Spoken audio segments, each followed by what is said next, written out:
Creighton, welcome to the podcast, man. Awesome, man. I'm so excited to be here again. Yeah. Yes, this is take two. We'll see if the technology holds itself up. We'll see. It was awesome being on your podcast. You have a great audience, and I always love talking with people that are focused on, top performance, optimization. So we're gonna get into all of that. But I guess maybe we'll backtrack a little bit, because I know even part of the work you do and coaching top performers comes out of, your own story, your own experience. And I know that even pornography is part of that story. I'd love to just get the kind of 30,000 foot overview of how you got into this, how it all ties together. Okay, yeah. So mine was the fact that I had everything. I'd say like right around 30, I was always pushing. I wasn't a successful engineer. And then once I got into engineering, I was like, who's the best? Who's the smartest? And that's what I wanted to become. And so I went and I achieved all these things, and that wasn't enough. So then I was like, okay, well, if this didn't bring me the success, the feeling, the happiness that I thought, what else is out there? And then I saw real estate investing. It's like, well, these real estate investors, they're really smart, they're successful. I'm like, cool, I'm going to go do that. So then I started to get into that, and even having what people from the outside would deem everything, I felt nothing. And so it was actually at that moment that I thought something was wrong with me. And I had a background when I was doing, I went to school for mechanical engineering, but I started out in bioengineering. So I studied a lot of anatomy, physiology, organic chemistry, all this. So I understood the body is just a bunch of chemicals. So when I realized something was wrong with me, I was like, okay, well, what's going on inside my brain? Like, what are the feelings of happiness? Like, what's the science behind it? And then my thought was, once I figured that out, I could find a way to quote unquote fix it. Because as an engineer and achiever, like, I can fix and perfect and prevent everything. So that's really how it started for me, is I thought that there was something wrong with me. I was broken. And newsflash for anyone out there having a human experience of feeling like you're not good enough, you're a fraud, all this, that's just a byproduct of being human. There's nothing actually wrong with you. You just have chemicals. You just don't know what they actually mean. You assume that your feelings are facts. You assume all these things, not realizing this is just a normal part of being human, and you get to decide what are you going to do based upon how you feel. So that's so good. That's kind of how it started. And mine was like, I wish I could say, okay, well, at 30, I started to do, study all the science, get into psychology, human behavior, because that was always just so fascinating to me, to coach other people and help others. But that wasn't my intent. It was all selfish for myself. And so it's 12 years now I've been studying all that stuff. And then I started to help other people because of my real estate background. A lot of people started to come to me like, hey, can you teach me how you got your rental portfolio, how you were able to get all this passive income? So I started doing that. And then when I was doing that, I realized I was creating the same life for them that I was trying to avoid. I was helping them achieve more financial success. I was helping them achieve what they thought would make them happy, all this. Yeah. But I knew what was going to happen. Eventually, you would get the millions. Eventually, you would get to where you want. But the saying is, wherever you go, there you are. If you haven't changed your story, your identity, your habits, you're going to have more money, but your marriage is still going to be falling apart. You can have more money, but you're still going to think you're a POS. You can have the money, but your kids won't talk to you. And so once I started to help people get the money, I was like, how are you doing? And they're like, oh, my marriage is this and that. And I'm like, I don't know if you'd be interested, but I've been studying a ton of this. Like, would you like to know some of the stuff that I've learned?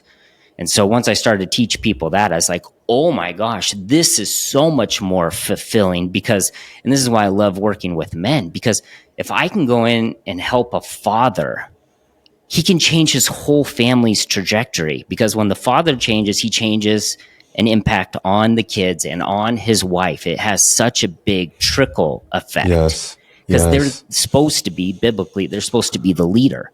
So if I can go in and help them change, and they're usually the ones that are the hardest to change because they're so stubborn, set in their ways, stoic, whatever we want to say.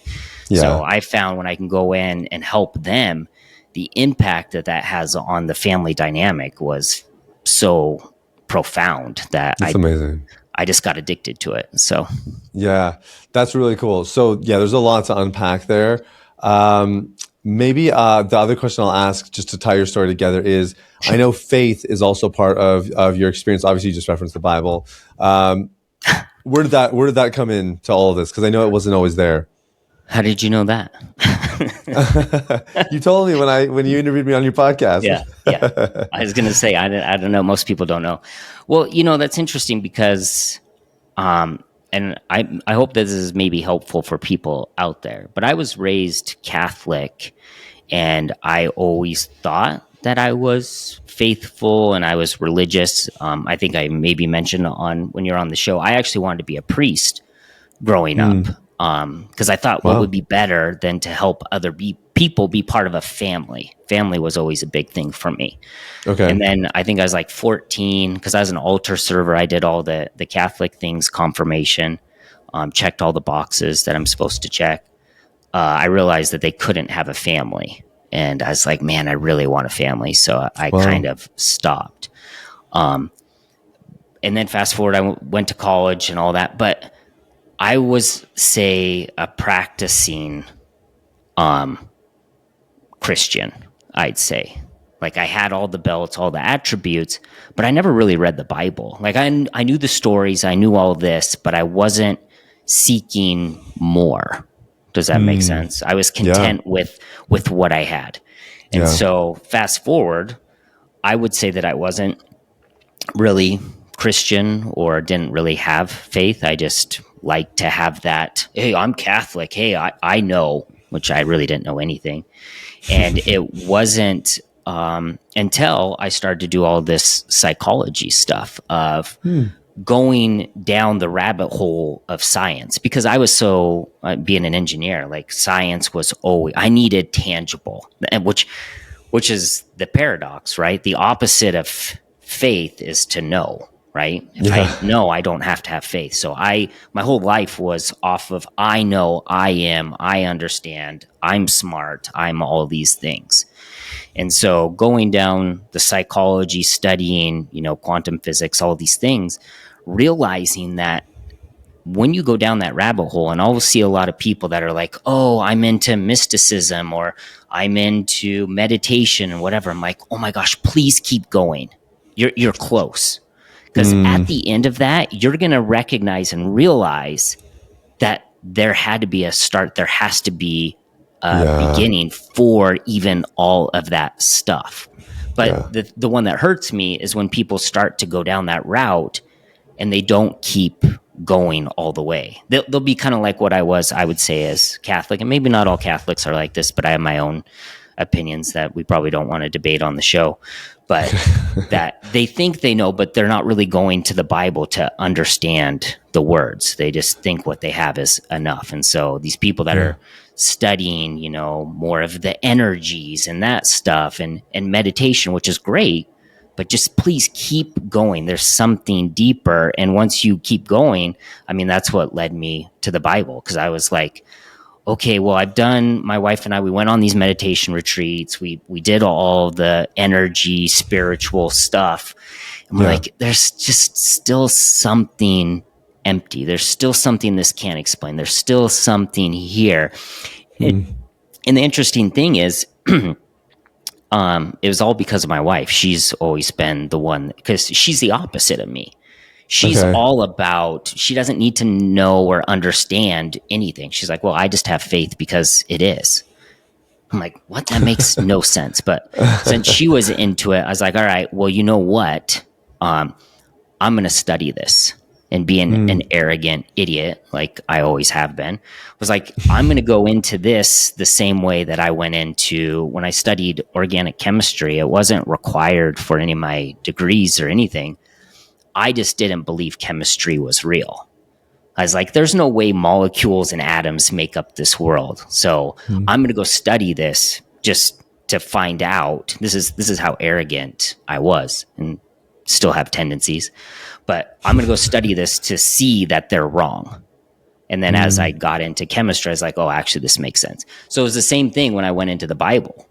I was like, all right, I've heard so much about this. Like, I'm going to go read this just to prove how terrible, how stupid, how none of this makes sense. And it was so easy at the beginning going in, reading Genesis, like, oh, this is impossible, this. But keep pushing. And then after getting through, all the other parts of the Old Testament, it was like, wait, there's a common theme. Like, there's no way that this could be random. There's no way how intertwined things were. And I always tell people it's similar to, like, if someone came to me and wanted to learn some of the math that I know, like, it would make no sense for me to go take them to, like, hey, let's start doing, calculus 2 stuff when you don't even know how to add yet. And I see a lot of people come into the same approach with the Bible of like, well, this one part, this doesn't make sense. And it's like, well, that's because you're looking at this one part. But if you look at the whole thing in its entirety, now it all adds up. Now it starts to make sense. But yeah, if you just go in any equation in mathematics, physics, if you just take a little portion out of it, yeah, it's no longer true. It's no longer valid. But if you look at it, the entirety of the series of events, it's like, oh yeah, I can see how this all works. Anyway, sorry, back to you. No, it's great. I love the engineering mind. I can kind of see it throughout like all of your answers and your processing. It's really cool. Yeah. And I don't know if I mentioned this when I was on the podcast, but like I studied biological sciences. That's really where I found faith as well. Just very left brain and analytical, and right. That approach actually really did help me find God and start to pray that, like, God, make yourself real. Like, it's not that I need all the proof in the world. I don't need 100% certainty, but also, like, if you're almighty, there's got to be some evidence. And anyways, that's another story for another day. Let's get into a little bit of like the high performer stuff. And your story is going to be woven into a lot of these things. The first thing is, and I will tie this in from your story, you mentioned the science of happiness and that being something you discovered for yourself and then teaching that to other people. What is the science of happiness? You mean like what are the hormones that are released, like oxytocin, dopamine, like that sort of thing? You take it wherever you want. You mentioned it, so I'll let you lead this one. What's the science of happiness, or what did you discover when you were looking for the science of happiness? Yeah, I mean, I don't know what your audience is, how much nerdiness they want me to go into, so I'll just keep it kind of high level. All right. Well, I just want to keep it so that we can give them some semi-tangible, because we can go in to talk about the atoms, molecules, all this, but and the receptors, but it's like, So realistically, like there's things, so this was my study, was like, okay, cool. If I can figure out what are the molecules of happiness, like then go to the physiology. Like what is it that I need to do in order to create these molecules of happiness? And yes, there's certain foods, like certain foods you eat will make you feel happy. It'll give you the dopamine response. Same thing with doing certain activities. And then I don't know if I have an addictive, like drugs have never been a thing for me. I've used marijuana a couple times and I hated everything about it. But finding out this thing about happiness, I wanted to get happiness all the time. And I think this is where a lot of us get it wrong.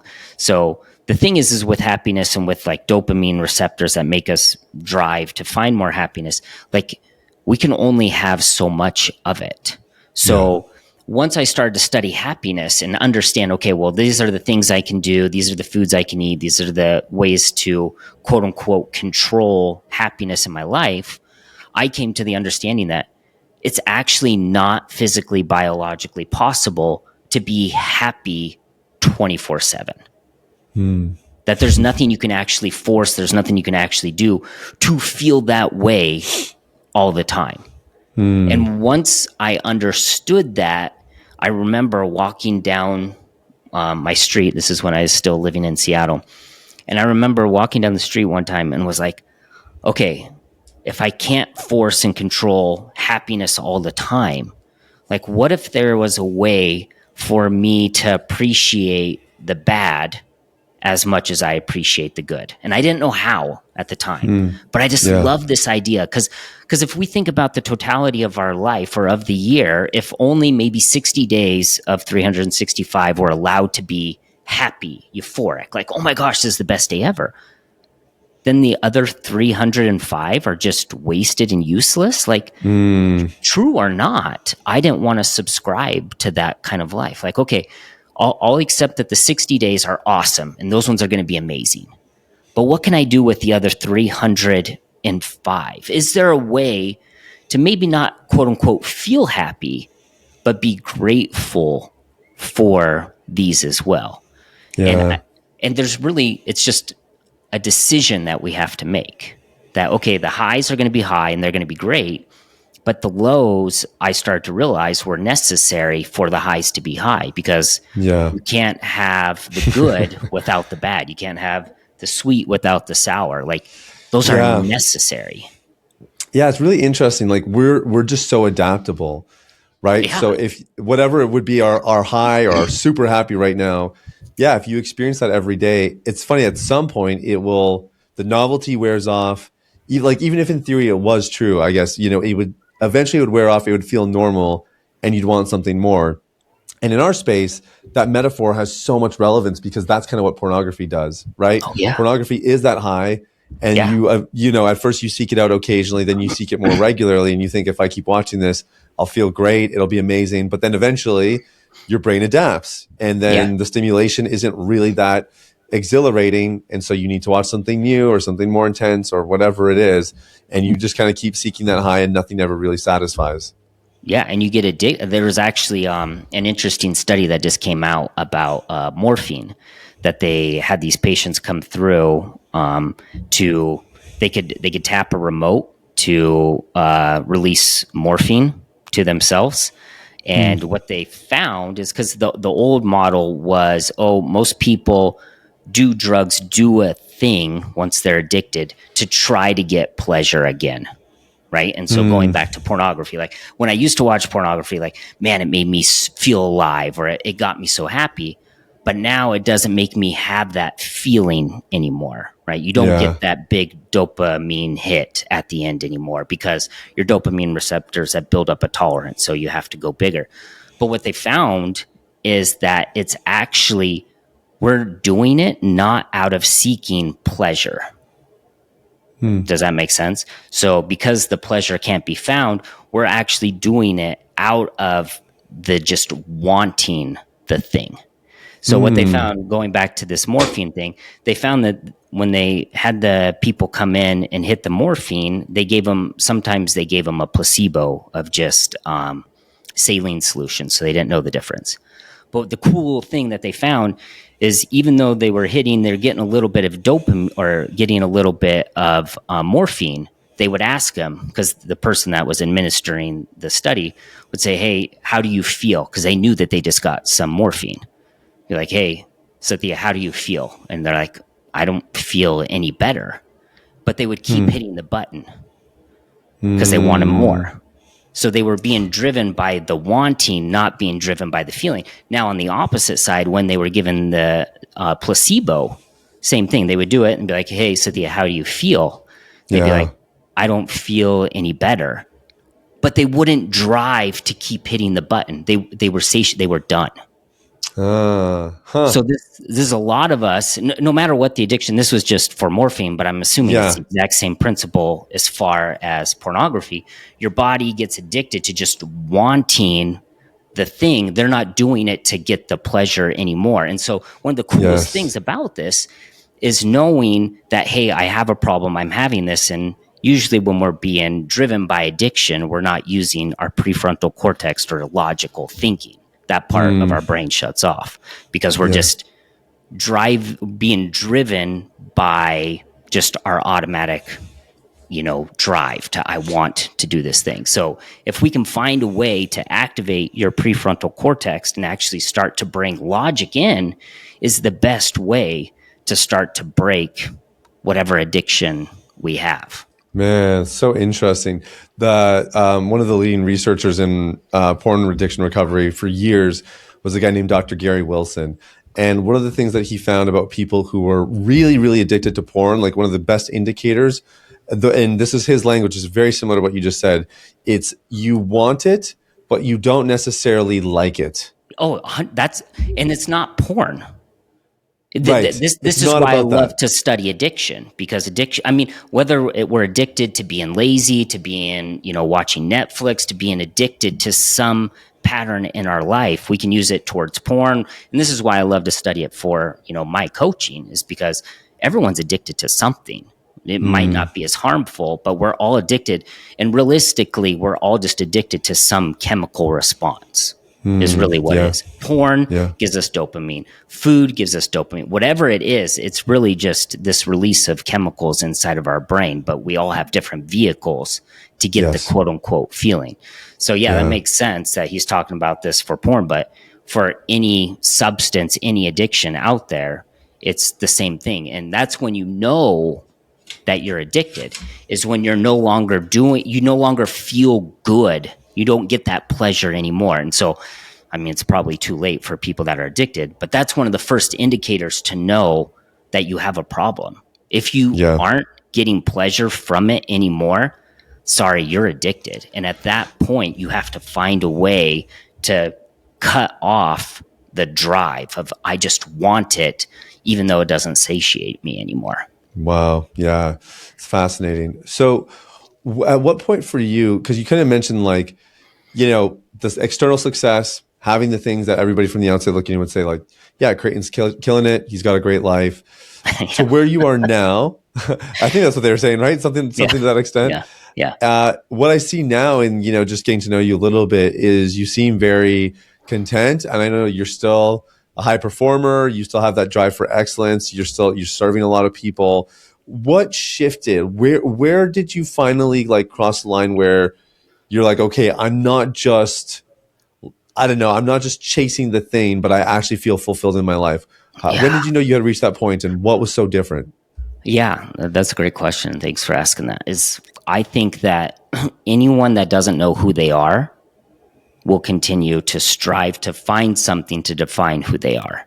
Does that make sense? Like, if you're empty, if you Yes. don't know who you are, I need money so that I am. I need this so that I am. I needed the engineering degree. I needed the engineering degree so people thought I was smart. I need the engineering degree because I want people to think I was successful.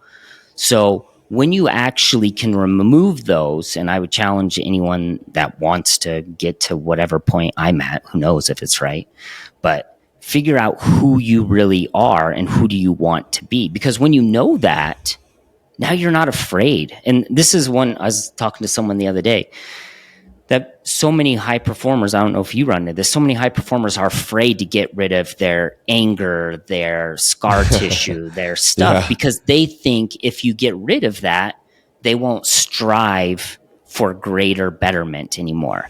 Yeah. And I challenge the opposite. When you are so confident in who and what you are, and you don't need outside things to acknowledge that, I'm more willing to go after things that I was too afraid to fail at before. Yeah. Because Yeah. I don't need to say, if I go for this and I fail, I'm still Creighton. I'm still loving, caring, compassion. I'm all the things of who I want to be.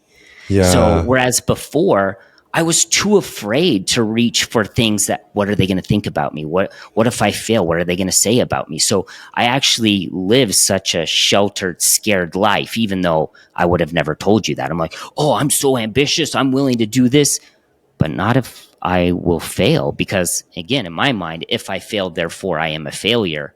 I didn't want to touch that. Whereas now I know I'm not a failure. I know who I am. So I'm willing to go out and fail. Wow. Okay, that's really good. So practically, how did you start to build that sense of identity? And I think this is similar to probably a lot of the stuff you do, is just asking yourself why. Like, one of my favorite things is replace certainty with curiosity. Instead of saying, I'm certain that I am this, I'm certain that I need this. And we were kind of talking about this beforehand about some of my sexual things of like, I'm certain that I have to get these results, by asking myself, why?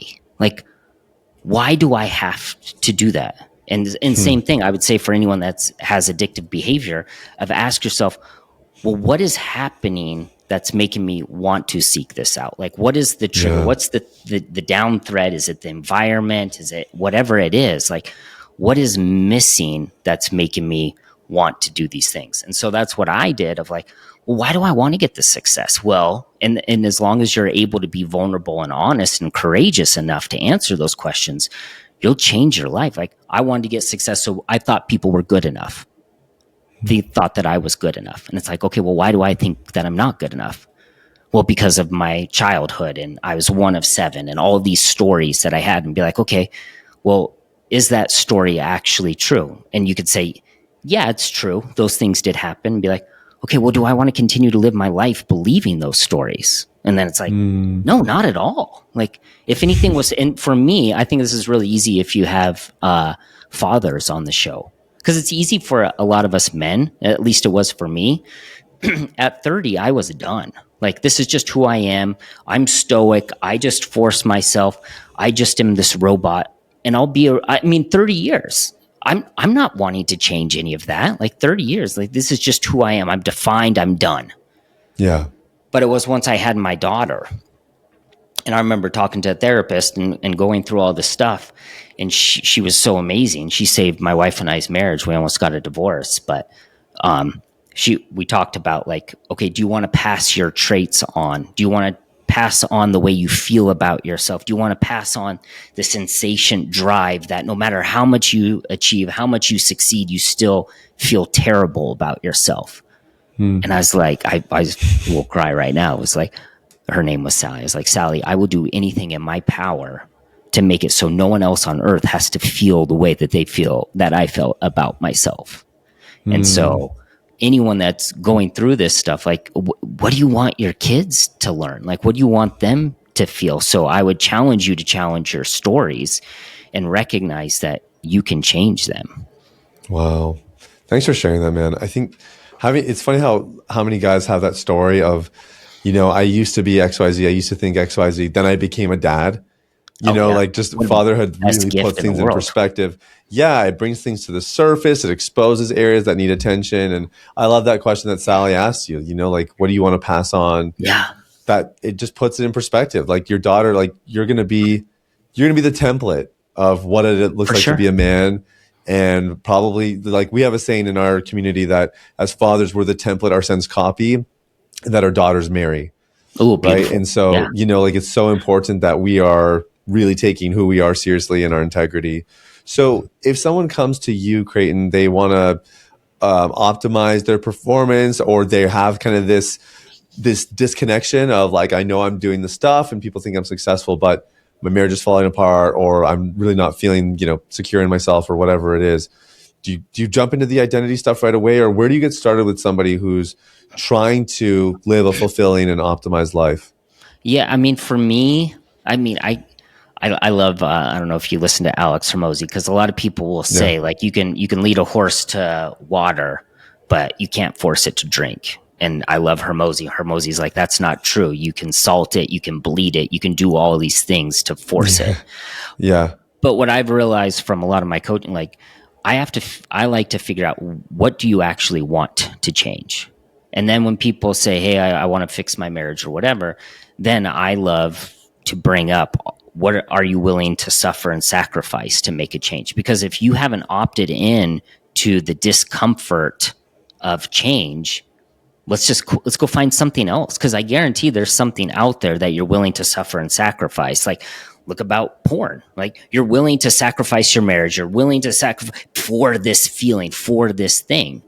And so you want it that bad. So if these other things, you don't want it enough, I'm sorry, but I wish you more suffering. Because I think we talked about this the first try we did. Like, we need the D's, the disease, the divorce, the death. We need these hardships because we're stupid humans that we don't listen to what God's trying to tell us. So we need these terrible things for us to surrender and say, okay, I need help. I need to change this. So to go back to what you're saying, so someone that comes to me saying, hey, I really want to work on some of this things, I would start with, well, what do you want to change? And why is it important for you to change? Can they answer that question usually? Yeah, that's a really good question. Because I've found and this is just how our brains are, is if you ask people what they want, most people don't really have a good idea. But if you ask them what they don't want, they can go all day. Yeah. So what I've found for people is like, okay, well, who do you want to be? Whatever. Like, I'm not really sure. I'm like, okay, well, what do you hate about yourself? And we can have a huge list. And then from that, we can start to find common threads. Like, oh, okay, well, these 4 things, we can categorize this as this. Now the question is, do you want to change that? And then they get to decide. Is there a particular area where guys typically have the pain or the issue or the thing that motivates them enough to change? Like in our space, for example, lots of guys struggle with pornography. Typically, it's relationship pain. It's either the pain of being single, a breakup, or it's they're married and the marriage is on the line. That's not the only example. There's guys who have other things on the line or those sorts of ideas. But if somebody comes to you, they want to grow, you're kind of working this through them. Do you really want to change? And you're trying to, like you say, you're not just trying to lead the horse to water, but you're trying to kind of agitate it a little bit, right? To be like, drink, dude. Yeah. Is there any particular area that you find you're addressing the most with these guys? What do you mean? What do you mean adjusting the most? Is that what you said? No, addressing the most. Is it relationships? Is it psychology? Is it calling, faith? If I could really boil it down, and that's what I love to get to the root of it's a feeling. Like what? And if we could really just ask, what feeling do you either want to get rid of in your life, or what feeling's missing? Wow. Because even if we go into relationship, it's not a relationship issue. It's I don't feel seen. Okay, if you don't feel seen, let's keep going. Okay, well, I'm not enough, or I'm not appreciated. I'm not loved.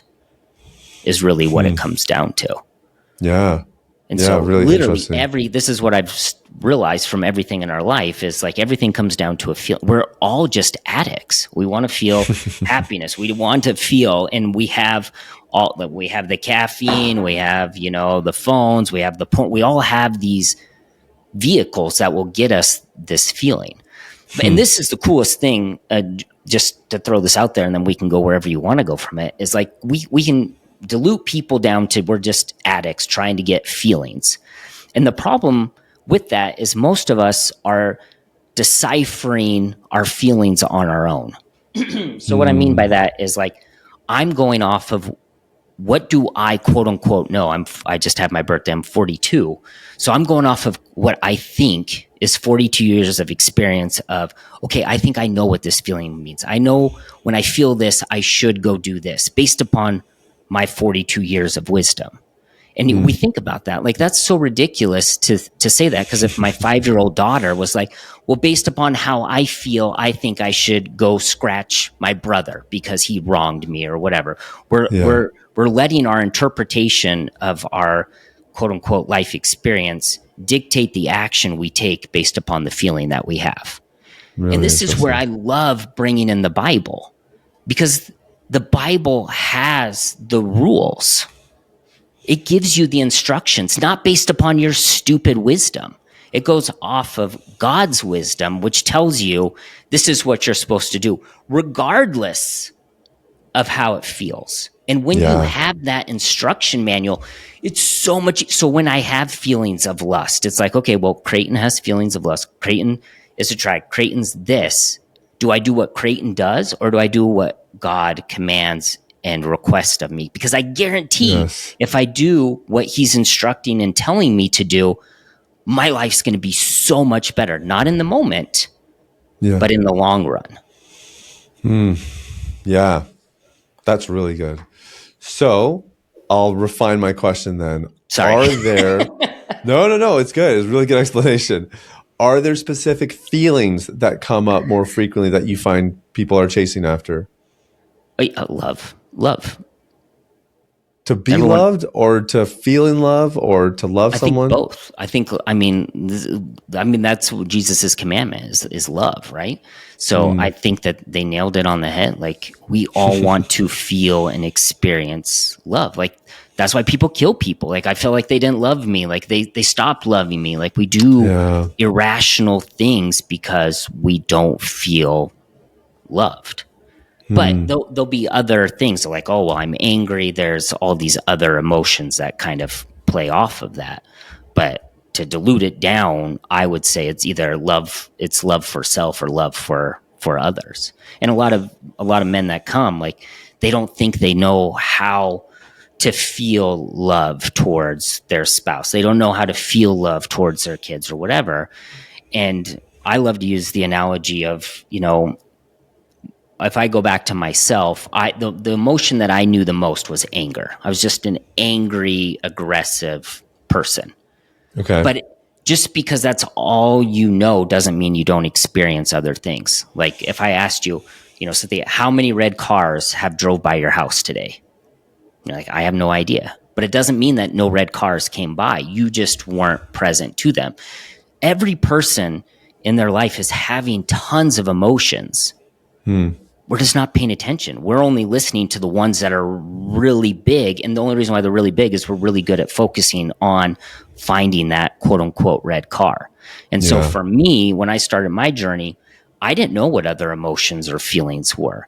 So I actually kept a pocketbook and I would, whenever things happened in my life, I would pull out the book and be like, okay, this happened. This is how I felt. And I remember the first time I was driving home from work and I came to a stoplight and it was turning yellow and the person in front of me didn't go fast enough. So I got stuck and I was like, I can't believe that idiot. Who does he think he is? I want to get home. And I was like, oh my gosh, I'm angry. So I pulled out my book and I'm like, angry, stuck at stoplight.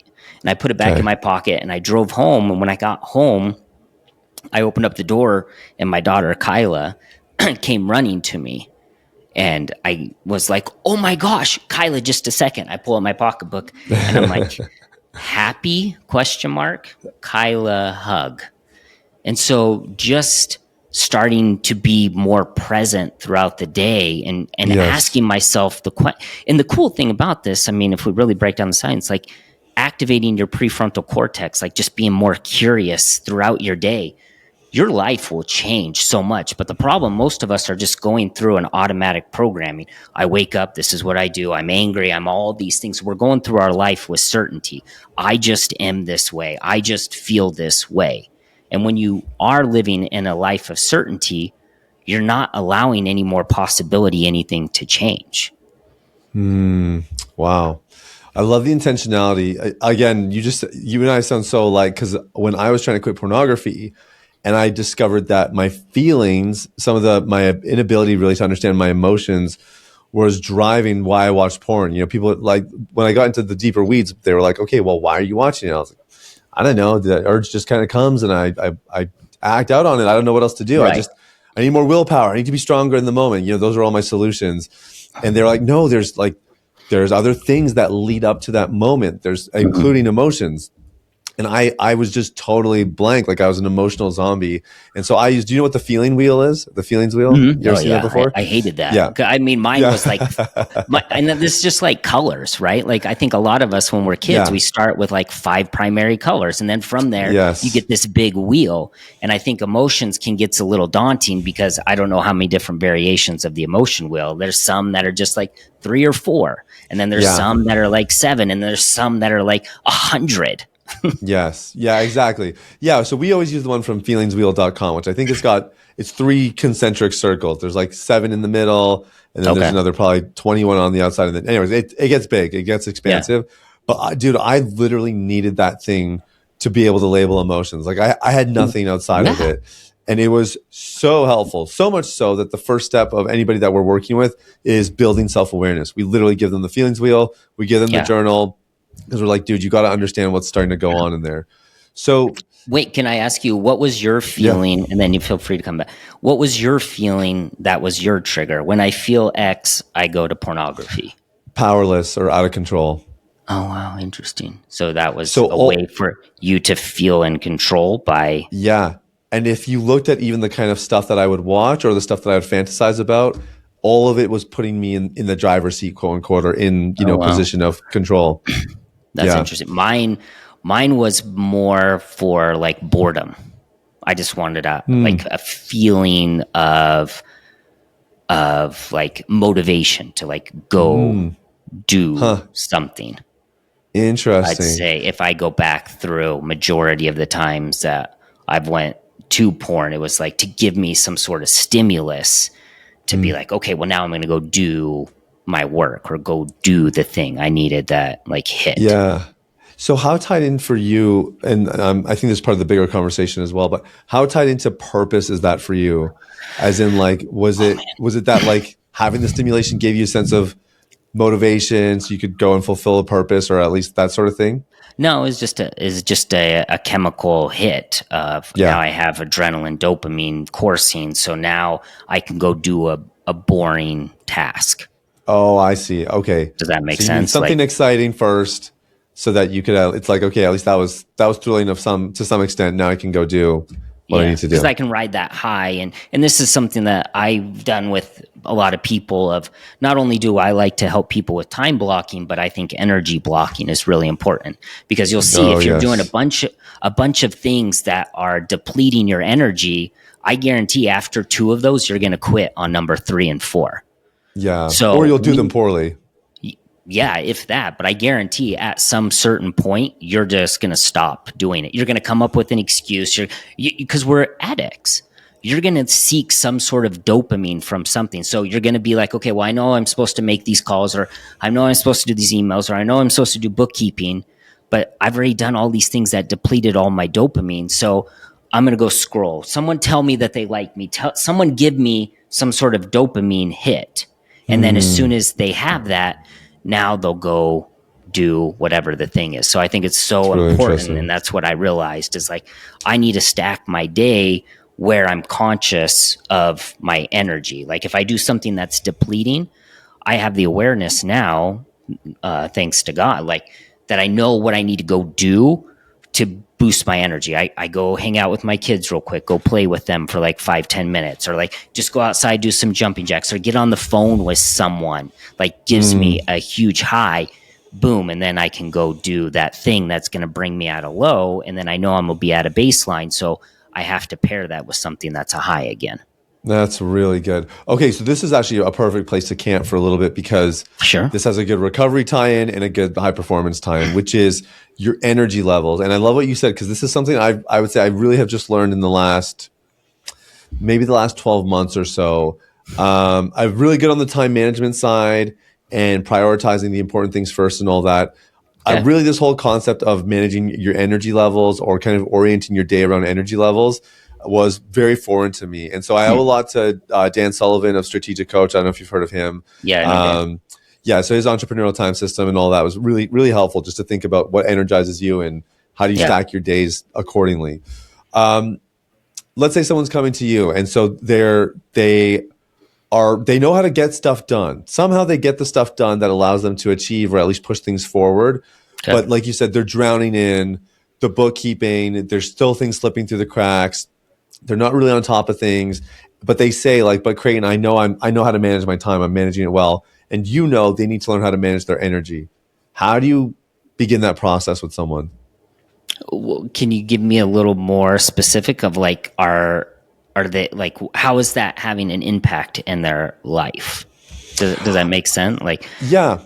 Let's say okay. Let's do it on the recovery side. We'll lean more into that okay, direction. So it's like I'm doing well, but I have this vice. I watch a lot of pornography, okay, or or they have some sort of addiction that is really destructive in their life, and so they're wanting to like better set themselves up so that they don't feel like super depleted and empty at the end of a day because okay, that's when they go and watch pornography. That's when they're more vulnerable. okay. So what I'm hearing is at the end of the day, I feel maybe depleted or I feel like I'm a failure. I didn't do enough. And then I would backtrack. Okay, cool. So this is how you're feeling.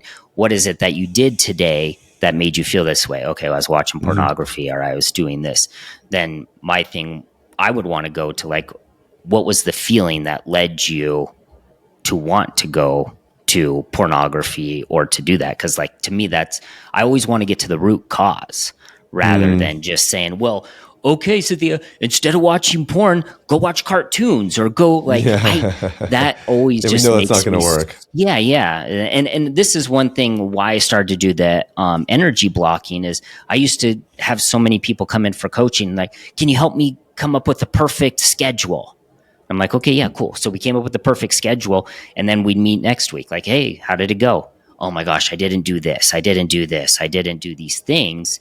And I didn't want to just be like, well, just try harder. Like, just, do it different.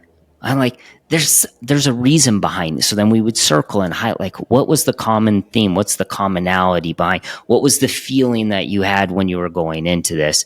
And that's where I was like, oh, okay, let's really address this instead of just using the word just drives me crazy sometimes. And people are like, oh, just be happy, just stop, just. It's like, well, if it was just that easy. And that's where I think my background in engineering allows me to be like when a building fails, or I used to work on airplanes, like when an airplane has issues, it's not just random. Like there was a rivet that was out. There was something that was off. And so helping people identify what that is. And I love it because it gives them so much agency. It's not that you're just hopeless and that you're broken and you'll never be able to fix it. It's like, well, this happened because of this belief, this story, or this feeling is really. And if I can go back and then I know I didn't really answer your question specifically, so we can go deeper if you want.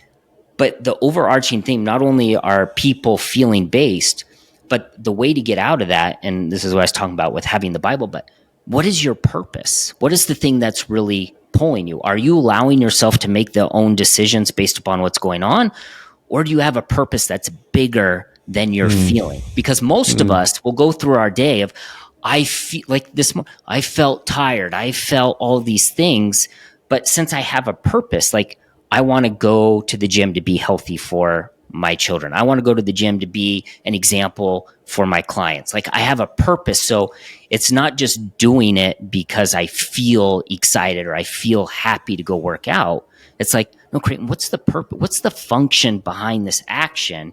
And if I can get my purpose to be bigger than just me, it's so much easier to pull you. But so many of us are literally slaves to our feelings of like, well, I don't feel like going to the gym. I don't feel like eating healthy. I don't feel like being nice. I don't feel like being kind. And it's like, well, that's why you're going to be miserable. You're literally a slave to your feelings. And until you have a purpose of something that will pull you out of your feelings, you're not going to live a fulfilling life that you were designed to be.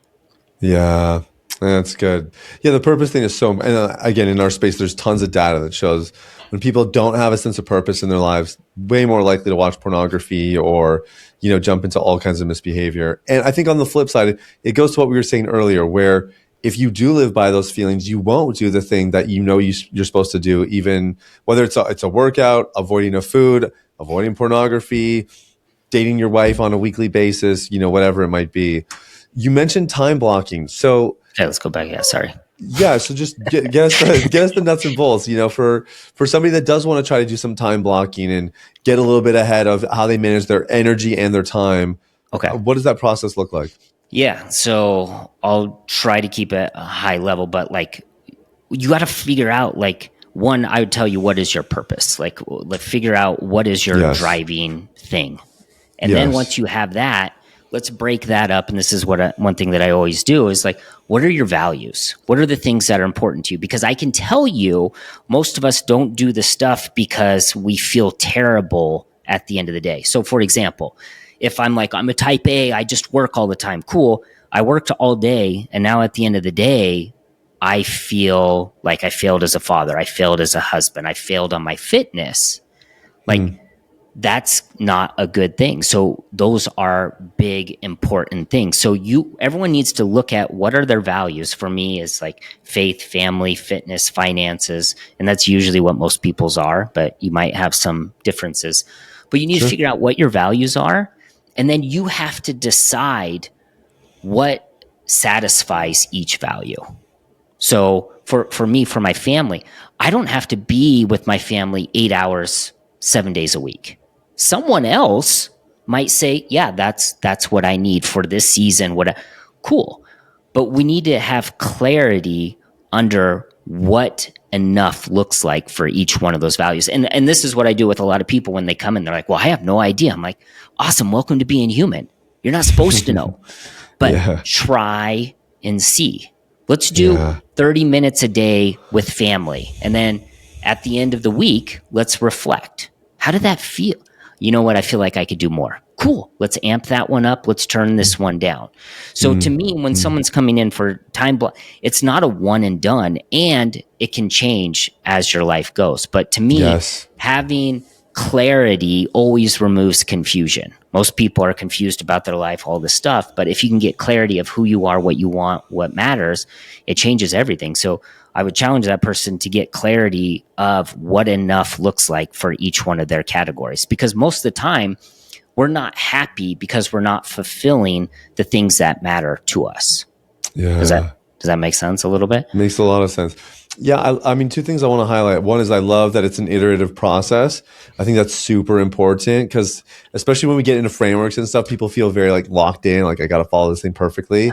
And I think with But time, I love that for yeah, me and a lot of, the engineering analytical, they're like, of course, tell me how it has to be. And I'm like, dude, life is not as rigid as your equations. Like, I'm sorry, yes, life is so much more fluid. And so getting a lot yes, of people to be able to be flexible is one of the big things that I see a lot from the analytical super people that come important. in. Yeah. And like you said, it's just dependent on the season you're in, right? Like Yeah. you have to know like I can't look at your calendar and just copy it because we're not in the same seasons of life, the same stages. And like you said, there's different values and all that stuff. The other thing that I really like that you mentioned is it's very holistic. So, and I think this is super important for people who really are interested in optimizing performance, or even guys that are listening where you're starting to quit pornography, you're getting more time back, you're getting more energy back, and you want to be a good steward of those resources. It's not just about being hyper productive at work, earning No. more income, all of those things. They're certainly in the mix, and stepping into your calling, it's all in the mix. But like you said, family, faith, taking care of your body, which is a temple of the Holy Spirit, all of that has to be part of the conversation, because otherwise, number one, you're not going to live a fulfilling life. But I'll just speak personally. Like I've made a lot of investments into my fitness and my health in the last couple of years. I'm working with a personal trainer, working with a naturopathic doctor, understanding my hormone profile, blood work, all that stuff. And I'll tell you, like the whole energy thing for me has been radically different because I'm eating the foods that don't cause inflammation in my body. I'm like a lot more conscious of when I go to bed and making sure that my sleep quality is really high. And all of those things make me a better father. They make me a better business owner and entrepreneur. They make me a better podcaster and podcast host. So they're all tied together. And I love that there was such a holistic approach in how you laid that out. I think it's really important. Yeah, and because I love to do extremes because I mean, as engineer, like that's how we proof test stuff. Is it true all the time? And that's what I realized for me. Like I was doing all this stuff, and this is one of my favorite questions that I always ask my clients of like, okay, cool. At the end of the day, how did you feel about yourself? Because my real goal is to help someone be unapologetically themselves. That you did everything you did and you don't feel resentment, you don't feel regret, you don't feel like that's what we're striving for. Every day you're not going to hit it, but that's the target. And so what I realized for myself is like I do all these things and then at the end of the day I'd be like, well, I think I'm a POS. And again, I was going through my life with this certainty that I'm just not enough. I never do enough. And it was the moment that I stopped being a little bee and started to ask myself a better question, better question, better answers. And so I started asking myself, okay, Creighton, like we know every single day you get done and you feel like you didn't do enough, you weren't enough, all these things. Well, what would you need to have done or what would need to be true in order for you to actually feel like you were enough?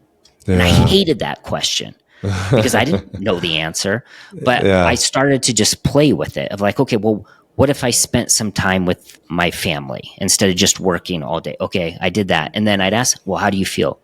Oh, that felt pretty good. But I didn't go to the gym. Okay, well, let's put that into it. So then I did that. And like, okay, well, now how do you feel? You went to work, you hung out with the family, and you took care of your personal self. How did that feel? Oh, that felt really good. But I didn't do anything with my wife. Okay, well, do you want to do something every single day? And so I have that scheduled and then we have date night. But that's how it just started to grow and compound.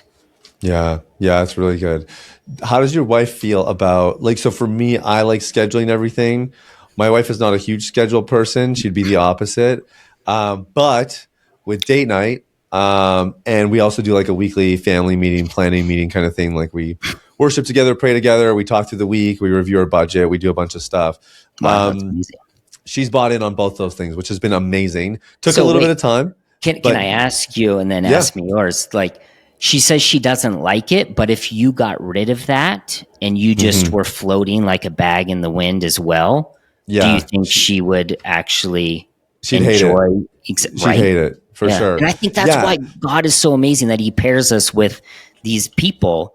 And this is Yes. what I've learned from my wife and I, is she has qualities that I want and she has qualities that I want. And once, and this is another thing of replace certainty with curiosity. If you're like, I hate that my wife does this, or I hate that my spouse does, like, why do I not like that?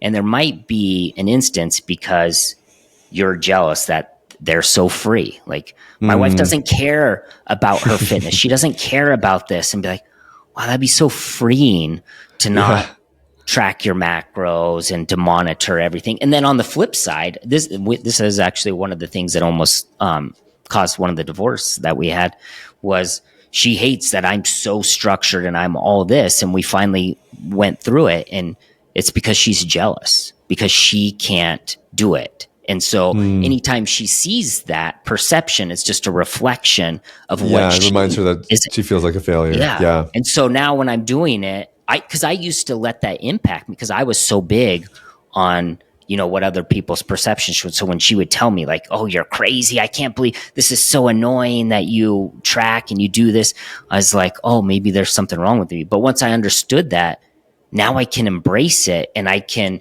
hold space for her of like, babe, like, you're doing great. Do you want help? And she's like, no, not at all. And I'm like, all right, well, I think you look great and all this, because that's all it is. It's just a trigger for her. But now it doesn't hurt me. Whereas before, I used to let her attack, like actually make an impact on me. But that goes back to what we're talking about. Like, when you know who you are and you love and can accept who you are, like, I think this is what God created. Like, then you're free. Yeah. Yeah. I mean, that's marriage at its best is, like you said, it's when one person and the other person can both unapologetically be themselves, right? But it is crazy. I mean, I'm 6.5 years into marriage, and I feel like I relearn that concept just at kind of a new layer of depth every single year. Oh, yeah. Right? Like, you're just continually just trying to accept your wife for who she is and being okay with it, right? And also, but being equally okay with who you are and what you bring to the table and all your little, quirks and idiosyncrasies and all of that. Yeah. And that was that was really what almost led us to a divorce, is my whole life was about changing who I was.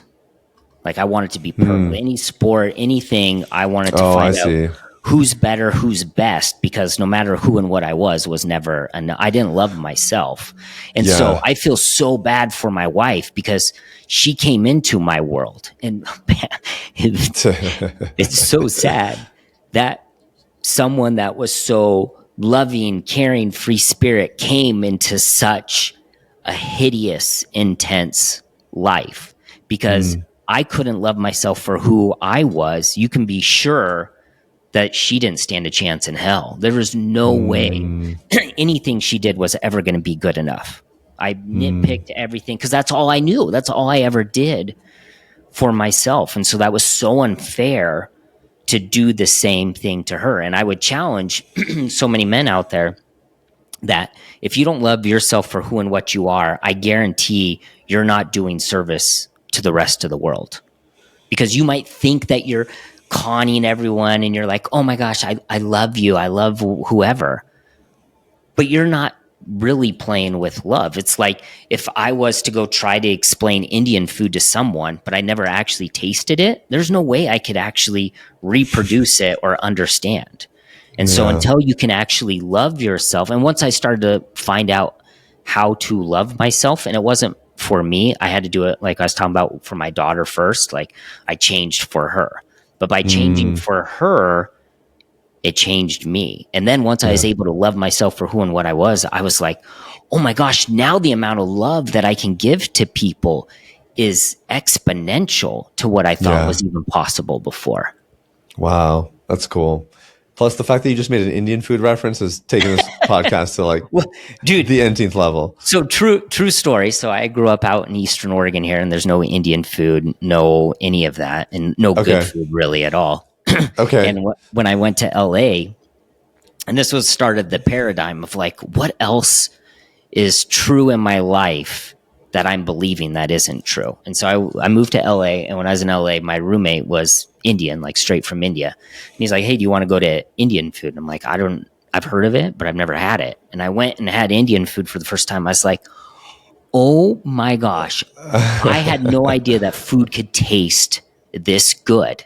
And Yeah. it just totally blew my mind. And Let's so go. I would challenge everyone else in the world, like, where else are you falling short? Like, Yeah. replace that certainty. Just start coming in and being curious. Like, well, what if life could be better? What if I could be kinder? What if I could?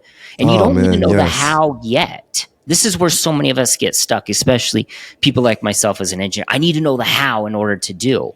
But it just starts with that want. Like my wife and I, when Yes. we were about to get a divorce, we didn't like each other. We didn't want to sit around each other, like none of that. But the only thing we had in common is we wanted to find out a way to make it work. And the how took like 8 months of going on date night, sitting across from someone you don't want to talk to, you don't want to see. You're like, hey, how was your day? Oh, this is so boring. Just shut up. I can see how you're eating that bread. Are you really going to drink that much? Are you going to like just all this judgment? But again, reminding you, what do you want? I want to love this person. I don't know how I'm going to do it yet, but praying and just going after what it is you want, the how will eventually unfold. That's faith. That is. Well, that's exactly it. And I think the other thing, and this would be another interview, but it also dismantles a lot of the other tactics the enemy employs, like comparison, overcompensation, like all these things that we can just easily fall into when you're ultimately trying to mask your own insecurities. So anyways, and that's what it comes from. I was telling you I was a little late today because I was coaching someone. And that's the thing is like, you always are going to fail when you make it about yourself. Always. Instead of I am, he is. I'm worried, what are they going to think about me? I'm worried about what about this? But like, if you really have faith, if you believe, it doesn't matter. As long as you're doing what is commanded of him, you're always winning. That it doesn't matter if I go out and be kind and caring, loving, compassion to you and you slap and you don't like me. I did what he commanded. That was my purpose, is to serve what he asks of me. And as long as I do that, it doesn't matter. But when we make it about, well, they think this about me, me, like you're just giving the enemy what he wants 100% of the time because you're pulling yourself away from him. Yeah. Dude, it's so good. Creighton, this has been amazing, man. For people that want to... Sorry for getting so intense about certain things. What do you mean? That's why I brought you on. This is great, dude. Good. This is awesome. And I think, again, for people who, are looking to level things up, I think Creighton's an amazing resource and they should go check out what you're up to. What's the best place for them to do that? Yeah, reach out to me on the Instagram at Creighton, CREIGHTON _ Bertrand, BERTRAND. Perfect. Send me a message. I mean, if you got anything from the show, just reach out or debate me. Tell me I'm wrong. Like, I love to find out where I'm off on stuff. Like, I'm always wanting to challenge and see what else there is out there that I don't know. Yeah, beautiful, man. We'll put the link in the show note. Thank you for your time, man. Great having you on. Love you, bro. Thanks for having me.